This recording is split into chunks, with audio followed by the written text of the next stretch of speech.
Anne Frank की diary.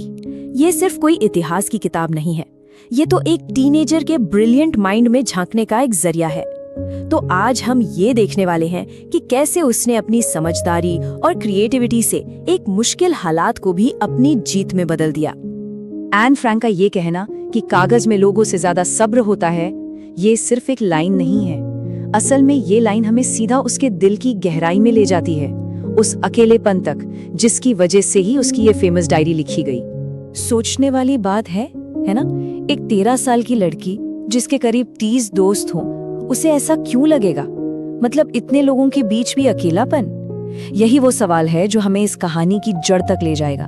तो चलिए सीधा चलते हैं एन की दुनिया में, देखते हैं कि आखिर भीड़ में अकेले होने का मतलब क्या होता है और कैसे उसने इस अकेलेपन से निपटने के लिए एक बहुत ही यूनिक दोस्त ढूंढ निकाला।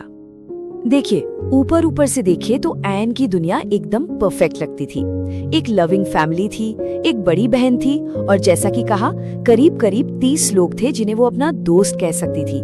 मतलब ऑन द सरफेस ऐसा लगता था कि उसके पास वो सब कुछ है जो किसी भी टीनेजर को चाहिए होता है।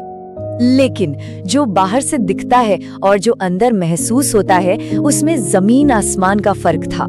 इतने सारे दोस्तों की भीड़ में भी उसे एक भी सिंगल ट्रू फ्रेंड नहीं मिला जिससे वो अपने दिल की हर छोटी बड़ी बात कह सके। और सच तो ये है कि ऐसा अकेलापन भीड़ में और भी ज्यादा चुभता है। तो अब सवाल ये है कि उसने इस लोनलीनेस का क्या सोल्यूशन निकाला?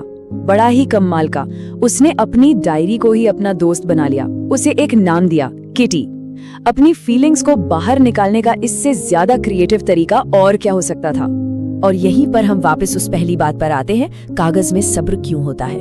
इसी सवाल के जवाब में एन की डायरी का पूरा मैजिक छुपा है। चलिए समझते हैं कि कैसे एक बेजान कागज उसका सबसे अच्छा, सबसे परफेक्ट दोस्त बन गया। जरा सोचिए, एक ऐसा दोस्त जो आपकी बात सुनते हुए कभी बीच में नहीं टोकता, जो आपको कभी जज नहीं करता चाहे आप कुछ भी कहो, और जो कभी ये नहीं कहता कि मैं बोर हो रहा हूँ। एन के लिए उसकी डायरी, किटी, बस वही दोस्त थी, एक सेफ स्पेस जहां वो 100% ऑनेस्ट हो सकती थी। अच्छा, अब कहानी में एक नया ट्विस्ट आता है। एन की जो बात करने की आदत थी ना, वो उसे स्कूल में मुश्किल में डाल देती है, और ये मुश्किल खड़ी करते हैं उसके मैथ्स के टीचर मिस्टर कीसिंग। और मजे की बात ये है कि एन की अपने बाकी सभी टीचर्स से खूब पटती थी। वो सब उसे एक इंटेलिजेंट स्टूडेंट मानते थे, लेकिन बस एक टीचर मिस्टर कीसिंग उसकी इस बात करने की आदत से हमेशा चिढ़े रहते थे। तो उसे सबक सिखाने के लिए मिस्टर कीसिंग ने एक बड़ी ही अजीब सजा दी। उन्होंने एन को अ चैटर बॉक्स यानी एक बातूनी टॉपिक पर एस्से लिखने को दे दिया। पर एन भी कहाँ हार मानने वाली थी। उसने अपने एस्से में बड़ी ही मजेदार और चालाकी भरे आर्ग्यूमेंट्स दिए। उसने लिखा कि भाई, बात करना तो स्टूडेंट का एक ट्रेट है और ये आदत तो उसे अपनी माँ से विरासत में मिली है, और इनहेरिटेड ट्रेट को कोई कैसे बदल सकता है? ये पढ़कर तो मिस्टर कीसिंग भी अपनी हंसी नहीं रोक पाए। लेकिन एन तो एन थी, एक ऐसे से उसकी आदत भला कैसे बदलने वाली थी? जैसे ही उसने क्लास में फिर से बातें शुरू की, मिस्टर कीसिंग ने उसे एक और ऐसे थमा दिया, और इस बार टॉपिक थोड़ा और सख्त था। असुधार्य यानी इनकॉरिजिबल। ये सिर्फ एक शब्द नहीं था, ये मिस्टर कीसिंग का ये कहने का तरीका था कि ये लड़की तो सुधरने से रही। मतलब उन्होंने उसे एक होपलेस केस मान लिया था। और जब एन इसके बाद भी चुप नहीं हुई, तो मिस्टर कीसिंग ने उसे तीसरी और आखिरी सजा दी। इस बार का जो टॉपिक था ना, वो उसे सजा देने के लिए कम और पूरी क्लास के सामने उसका मजाक बनाने के लिए ज्यादा था। मगर यहीं आता है कहानी का सबसे मजेदार हिस्सा।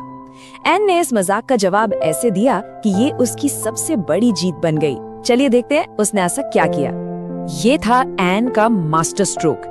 जहां कोई और बच्चा शायद एम्बैरस हो जाता, एन ने इसे एक मौके की तरह देखा। उसने ऐसे की जगह एक पोएम लिख डाली, और उस पोएम में एक कहानी थी, एक फादर स्वॉन की जो अपने 3 बत्तख के बच्चों को इसलिए चोंच मार मार के खत्म कर देता है क्योंकि वो बहुत ज्यादा क्वैक क्वैक करते थे। इशारा एकदम साफ था और निशाना सीधा मिस्टर कीसिंग पर। और इसका असर क्या हुआ? जबरदस्त। एन की इस क्रिएटिविटी ने मिस्टर कीसिंग को पूरी तरह से जीत लिया। वो इतने इम्प्रेस हुए कि उनका एन को देखने का नजरिया ही बदल गया। उन्होंने एन को क्लास में बात करने की इजाजत तो दी ही, साथ में वो खुद भी क्लास में जोक सुनाने लगे। तो इस पूरी कहानी से एन के कैरेक्टर के बारे में क्या पता चलता है? चलिए कुछ की पॉइंट्स को देख लेते हैं जो एग्जाम के लिहाज से भी काफी जरूरी है।